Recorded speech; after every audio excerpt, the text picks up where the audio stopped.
வணக்கங்க. இன்றைக்கி நான் ஒரு தயிர் சாதம் செஞ்சு காமிக்க போகிறேன். தயிர் சாதம்னா இது சாதாரணமான தயிர் சாதம் இல்லைங்க. அதை நம்ம சாப்பிடும்போது தேவாமிர்தமாக இருக்கும். நம்ம சேர்க்க போகிற அந்த வெண்ணெயும் அந்த ஃப்ரெஷ் க்ரீமும் நம்ம இந்த வாயில் கடிபடுற கடுகு உளுத்தம்பருப்பும் இஞ்சும் எல்லாம் சேர்த்து நம்ம செய்யும்பொழுது அடா அடா அடா வேறு எதுவுமே வேணாம், எனக்கு அதை மட்டுமே செஞ்சு கொடுங்கன்னு கேட்கக்கூடிய அளவுக்கு ஒரு சூப்பரான தயிர் சாதம் தாங்க இப்போ நான் செஞ்சு காமிக்க போகிறேன் உங்களுக்காக. வாங்க அதை எப்படி செய்யுதுன்னு பார்க்கலாம். ஒரு கப் பச்சரிசி, பெருங்காயம், கட்டி பெருங்காயம் கொஞ்சம் எடுத்து ஊற வச்சுருக்கேன், 2 வரமிளகாய், இஞ்சி ஒரு அங்குல துண்டுக்கு பொடியாக நறுக்கி எடுத்து வச்சுருக்கோம், கொஞ்சம் கருவேப்பிலை, பால் 1 கப்பு, கொத்தமல்லி தழை கொஞ்சம், ஃப்ரெஷ் க்ரீம் 2 ஸ்பூன், தயிர் ஒரு சின்ன கப்பால் 3/4 கப் எடுத்துருக்கேன், கடுகு தாளிக்கிறதுக்கு பச்சை மிளகாய் 2 பச்சை மிளகாய் பொடியாக நறுக்கி வச்சுருக்கேன், வெண்ணெய் 2 ஸ்பூன் எடுத்து வச்சுருக்கோம். வாங்க தயிர் சாதத்தை எப்படி செய்யலாம்னு பார்க்கலாம். இந்த பச்சரிசியை இப்போ நம்ம கிளஞ்சி சுத்தம் பண்ணி எடுத்துக்கலாம். அரிசியை கிளஞ்சி எடுத்துகிட்டு வந்தாச்சு. எந்த கப்பால் அரிசி எடுத்தோமோ அதே கப்பால் 1 கப் பால், 3 கப் தண்ணி, 1 2 3 கப் தண்ணி. அது கூட இப்போ நாம் அந்த வெண்ணெய் கொஞ்சம் சேர்த்துக்கலாம்.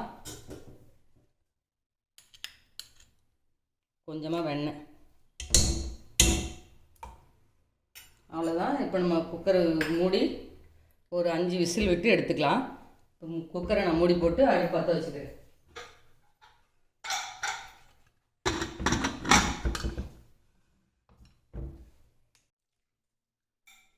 குக்கர் 5 விசில் வச்சாச்சு. இது அப்படியே சூப்பராக ரெடி ஆகிடுச்சு.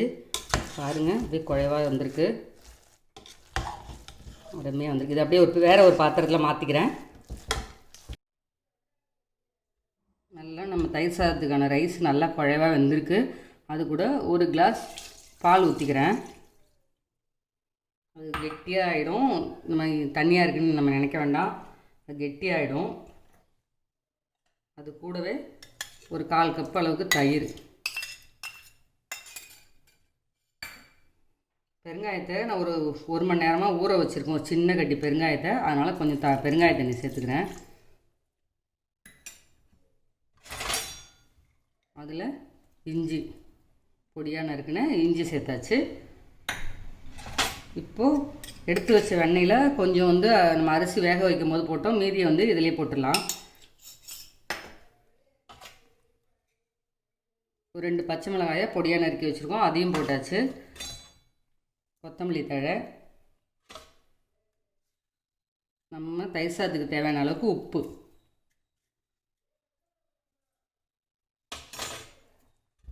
இது அப்படியே எல்லாத்தையும் நல்லா கிளறி விடலாம். கட்டி இல்லாமல் நல்லா கிளறி எடுத்துக்கலாம்.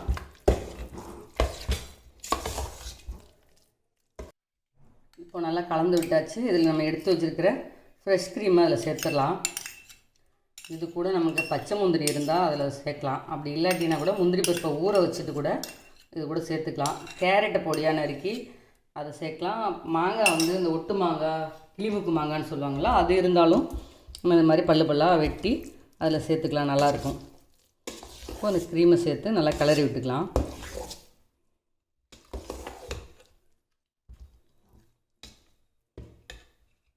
இப்போ தயிர் சாதத்துக்கு தாளிப்பு போட போகிறோம். அந்த தாளிப்புக்கு கொஞ்சமாக எண்ணெய் ஊற்றிக்கலாம்.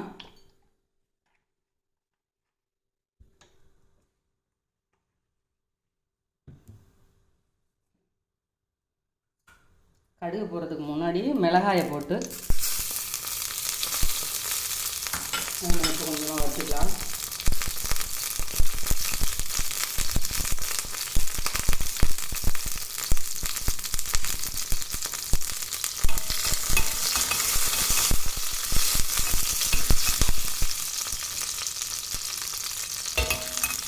இப்போ கடுகு சேர்த்துக்கலாம்.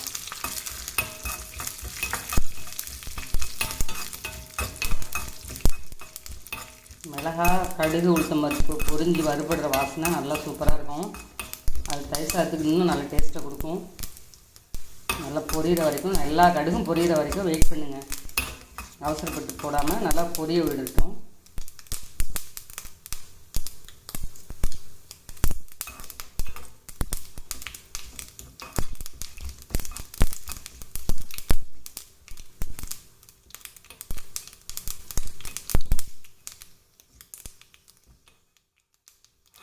இப்போது நம்ம கருவேப்பிலை சேர்த்துக்கலாம்.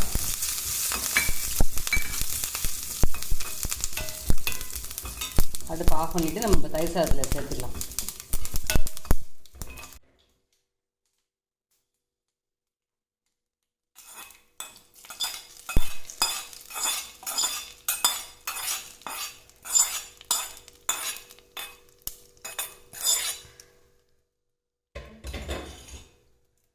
தாளிப்பு போட்டதும் நல்லா கிளறி விட்டுருங்க. பாருங்கள், பார்க்கவே எப்படி இருக்குன்னு. க்ரீமியாக இருக்குது, நல்லா வாசனையும் சூப்பராக இருக்குது. நம்ம ரெகுலராக செய்கிற தயிர் சாதத்தை விட இது ஸ்பெஷல் தாங்க. உங்கள் வீட்டில் ஏதாவது டின்னர் அரேஞ்ச் பண்ணியிருந்தீங்கன்னா, இல்லை யாராவது கெஸ்ட்டு வராங்க, அவங்களுக்கு ஏதாவது ஸ்பெஷல் விருந்து வைக்கும்போது லாஸ்ட்டாக நம்ம தயிர் சாதம் வச்சு தான் ஃபுல்ஃபில் பண்ணுவோம். அதுக்கெல்லாம் இந்த தயிர் சாதம் சூப்பராக இருக்கும். குழந்தைங்க நல்லா விரும்பி சாப்பிடுவாங்க. காலையில் நீங்கள் ஸ்கூலுக்கு கூட கொடுத்து விடலாம். ஸ்கூலுக்கு கொடுத்து விடும்போது தயிர் ஒரு ஸ்பூன் அளவுக்கு மட்டும் சேர்த்துட்டு பால் நிறையா சேர்த்து நீங்கள் அமுச்சிட்டிங்கன்னா மத்தியானம் புளிக்காமல், காலையில் விட மத்தியானம் இன்னும் நல்லா டேஸ்ட்டாக இருக்கும். குழந்தைங்க தினமும் அதே செஞ்சு தாங்கம்மா அப்படின்னு கேட்பாங்க. அந்த அளவுக்கு இதில் ஒரு அருமையான டேஸ்ட்டில் இப்போ நான் செஞ்சு காமிச்சிருக்கேன். சூப்பரான ஒரு தயிர் சாதம் உங்களுக்காக நான் இப்போ செஞ்சு காமிச்சிருக்கேன். நல்ல க்ரீமியாக வெரி டேஸ்டியாக செஞ்சு காமிச்சிருக்கேன். இந்த தயிர் சாதத்தை நீங்களும் ட்ரை பண்ணிவிட்டு எப்படி இருக்குதுன்னு சொல்லுங்கள். ஃப்ரெஷ் க்ரீம்லாம் நல்லா டிபார்ட்மெண்ட் ஸ்டோர், எல்லா டிபார்ட்மெண்ட் ஸ்டோர்லேயும் கிடைக்கும். கேட்டு வாங்கிட்டு ஸ்டாக் பண்ணி வச்சுக்கோங்க. குழந்தைங்களுக்கு சமைக்கும்போது இது அடிக்கடி செஞ்சு கொடுங்க. நல்லா அருமையாக இருக்கும். இது ஒரு லஞ்ச் பாக்ஸ் ரெசிபியாகவும் நீங்கள் கொடுத்து அனுப்பலாம். குழந்தைங்க அடிக்கடி இதை விரும்பி சாப்பிடுவாங்க. சூப்பரான ஒரு தயிர் சாதம் உங்களுக்காக இப்போ நான் செஞ்சு காமிச்சிருக்கேன். பாருங்கள், இதில் வேணால் மாதுளை வேணாலும் நம்ம தூவிக்கலாம்.